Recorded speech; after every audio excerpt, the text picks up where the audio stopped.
Hey, what's up, everybody? Welcome back to a special Friday edition of Best Bets right here on Snaps, your new favorite college football podcast. Every Friday we love giving you out these picks, and we love talking about the Thursday night football game. Titans, Packers, Lambeau, a classic setting. So happy that I took advantage of that FanDuel no sweat same game parlay. Remember, they do this every single Thursday. You get a $10 same game parlay. It's up to $10, right? But $10 same game parlay. If you lose, you get the money back to bet again. So I just like go balls to wall every week. It's awesome. You should too. Download the FanDuel Sportsbook app, promo code SNAPS. What's up, y'all? I'm your host, T-Bob Hebert, joined by your other host, Aaron Murray. Aaron, what's up, brother? Did you almost forget your last name there, T-Bob? I almost said T-Bob Murray and Aaron Hebert, which would have been so very funny. I have a cousin named Aaron Hebert, actually. She's one of 4 girls. My uncle has 4 girls. I have 2. Oof. I have a 3rd baby coming soon, most likely a girl. We will see, though. We will see. You still do not have a baby, Aaron. About to say, speaking of babies, if it does happen tomorrow, I mean, would it be inappropriate to have my iPad up in the room watching some football as like, no. No. I think touchy. Fine. It's my job. Like we told our wives all year long, like, sorry, like Saturdays, this is our job. This is how we put money on the table or food on the table. This is how we put diapers on the new babies. Yeah. So like, if I got to cut the cord as I'm watching Georgia and Kentucky, I got to cut the cord. You got to do what you got to do. Yeah, look, no, I think it's one of those deals where the hospital time is for you and mom and the baby and to do really whatever you want. Like, it's not like babies require being like played with constantly. I'll never forget, after the birth of my second child, it was awesome because it was COVID. And so nobody was allowed in the room. So it was super chill, just like a 3-day apartment stay hanging. And I was actually running World of Warcraft dungeons on WoW Classic. I was running Sunken Temple one-handed while holding my 1-day-old baby in my other hand. So Odie was literally healing Sunken Temple just 24 hours on this earth. It was truly a fantastic memory that I will cherish for the rest of my life. I don't have a good MMO this birth. First time it was Lord of the Rings online, then WoW Classic. I don't know. Maybe I'll play some more God of War. You tell me if middle of the whole situation, I scream touchdown at the wrong time, no one in the room will panic. That's all. Okay, my bad. If we are talking about during the actual birth, that's a little bit different. If we're talking about post-birth, then throw the iPad up, you're good to go. But even then, I mean, I'm sure, you know what? I'm sure your wife would appreciate a nice distraction while she's having to push that baby out, right? Yeah, is she a bulldog as well? Is that where y'all met? She is a bulldog. She could care less about football though, T. So like she probably would like some peace and quiet, like put your headsets in, you watch football, baby sleeping. I'm gonna go sleep. You enjoy yourself. So maybe like I did last Saturday, maybe I can sneak on, if it is tomorrow, sneak on a little snaps after dark. Yeah. If I'd be very, very quiet from the room. Yeah. We'll have to see exactly how Saturday's going to work. That 8:00 kickoff for LSU is not great. Brum, if you want to hop in at any point and update that, you can. But right now, let's get to our bets. That is the reason for the show, the reason for the season. And right now, after a disappointing week, 2-4 overall, 1-2 apiece, I'm really angry at the system plays, right? I mean, I gave you the 2 home favorites that were unranked versus ranked. It's something that's supposed to hit about 80% of the time. I played both of them, not thinking I'd go 2-0.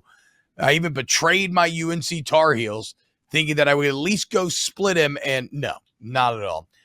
Both system plays lose. 1-2 week for me. I'm now 15-18. Aaron is 18-15. So 500 overall. This is a big week for us. I feel really good about these picks, Aaron. I will let you start us off. What do you got? First best bet of the weekend. So we all know I love unders. I've been spot on for unders. So I want to start the week off because of the crap we did last week with a for sure winner. Because I sniffed these things out. I seen from a mile. I feel really good about it. So I'm going to go to Georgia versus Kentucky under 49 points, and it's going to be cold. It's going to be cold. It's going to be in the mid to low 30s there. us Georgia boys, we don't like the Colt. That's fact number one. Fact number two, we have two of the best scoring defenses in the SEC right now. Georgia's giving up about 11 points per game. Kentucky giving up about 20 points per game. So you get two of the best defenses in the SEC. Cold weather.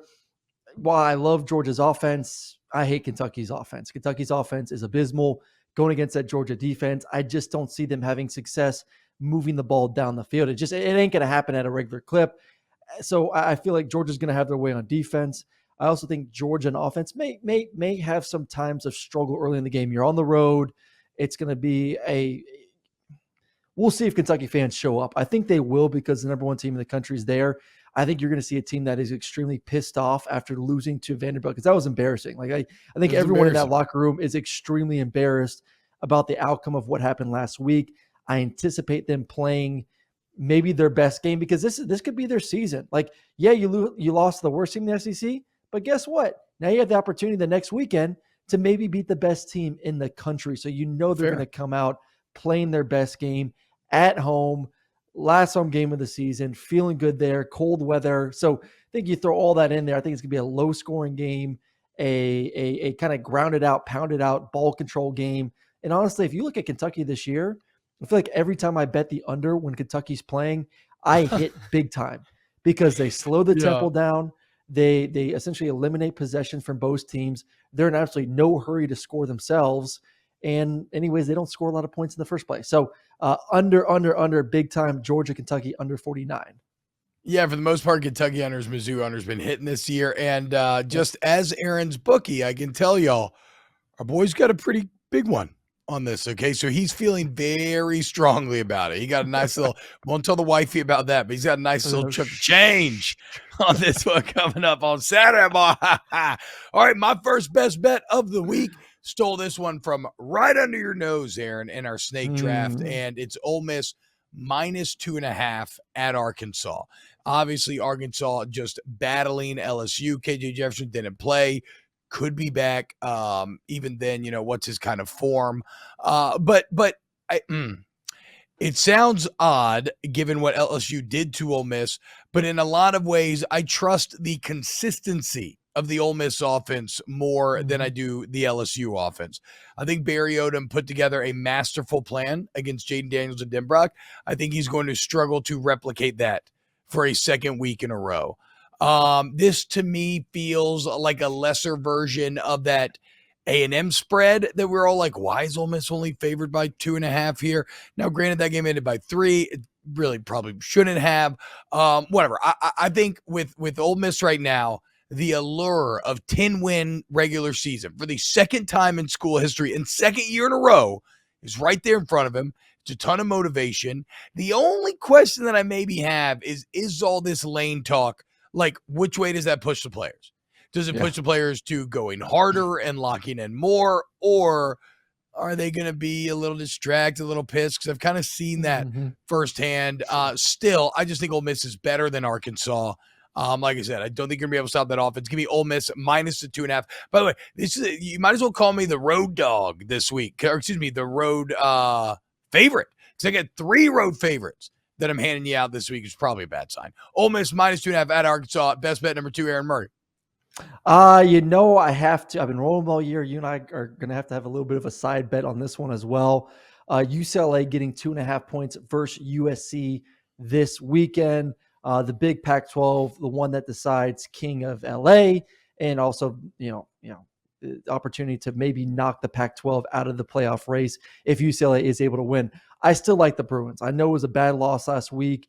Maybe it's somewhat of a look-ahead situation. They didn't take care of business. And I think that only helps my case going forward into this game versus the Trojans because they want to put last week behind them.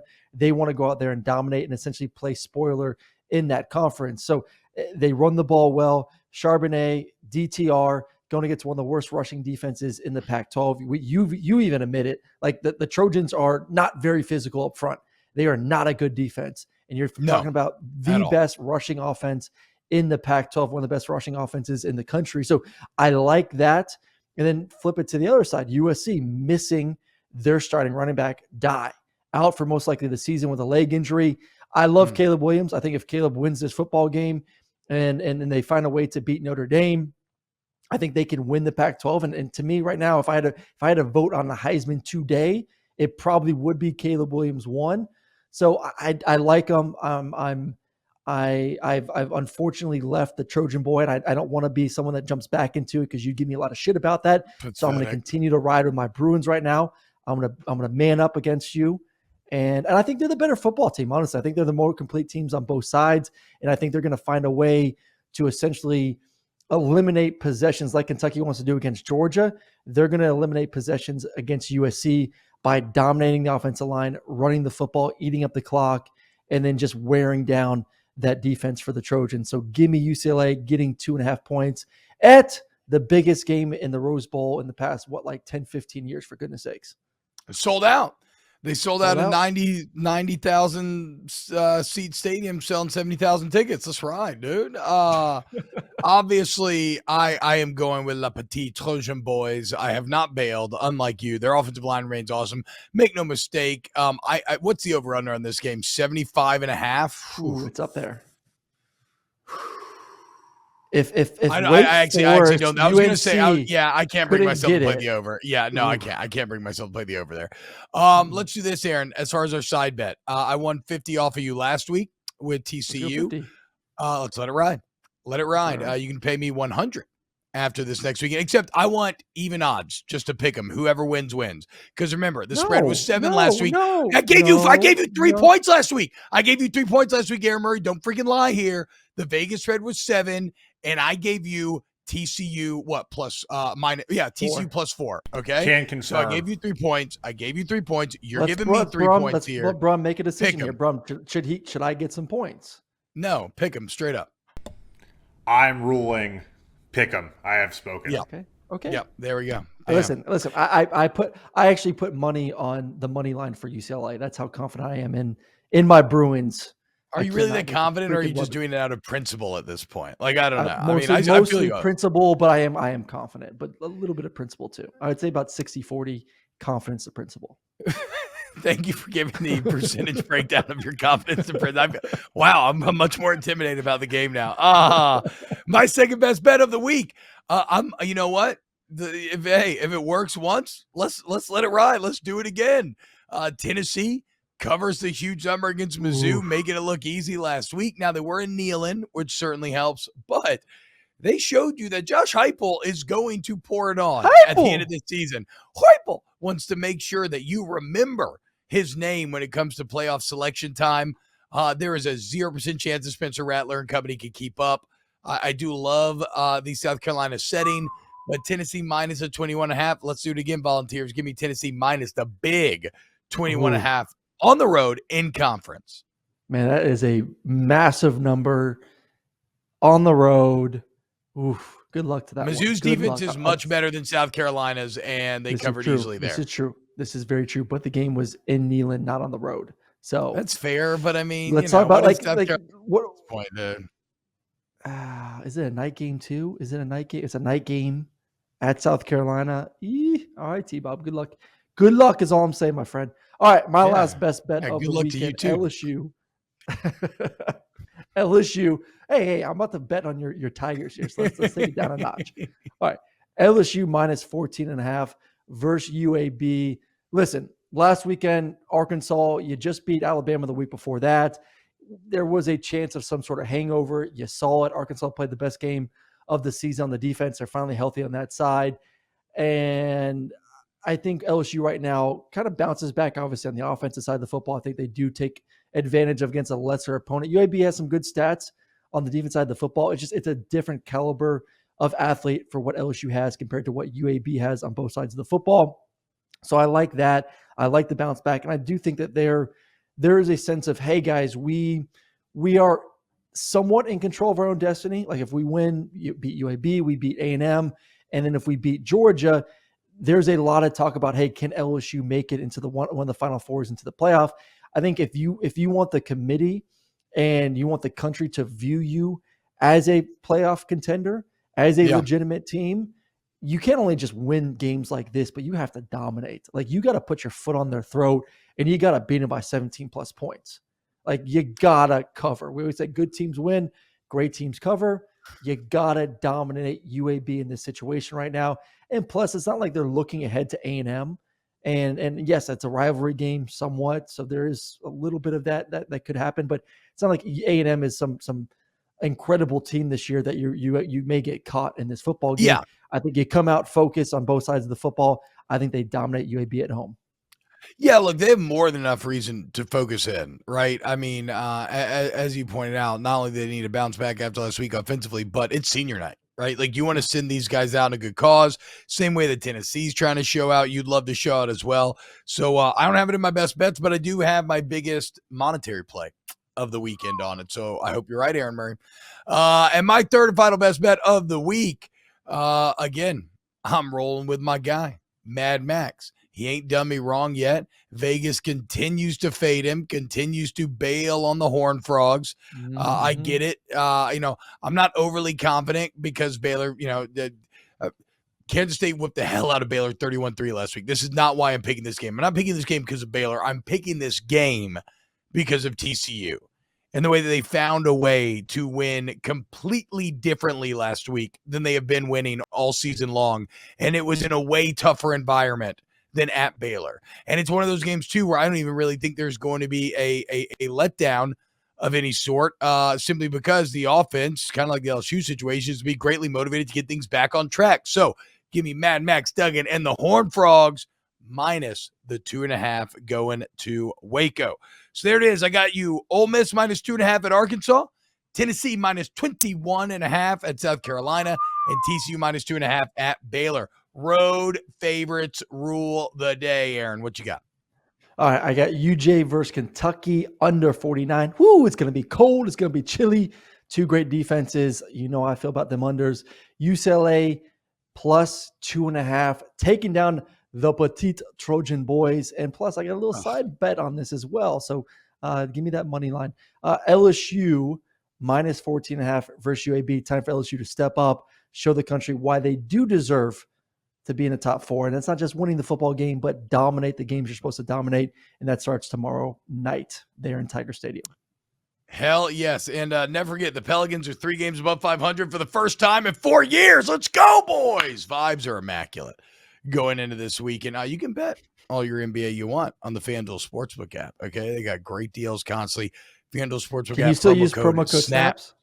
Okay. Yeah. Yeah. No matter when you sign up, you use promo code SNAPS because you want them to know that you heard it from here. So a huge thank you to FanDuel. Boys. Huge thank you to the Volume Sports Network having us on here. Hit the like button, subscribe to the YouTube channel. Wherever you listen to podcasts, please rate it, review it, share it with your friend. It really helps to grow the show. A huge thank you to Ryan Brumley, Paul Farrington, Pat Gunter, everybody over the Volume helping to make this show happen. Thank you to you, Aaron Murray, and thank you to you, the wonderful listener who we love so much. 500 going into this weekend, okay? We're either going to emerge above or behind. I'm feeling very positive. We'll see on a little Saturday late night snaps. Y'all have a great night, and we'll talk to you later.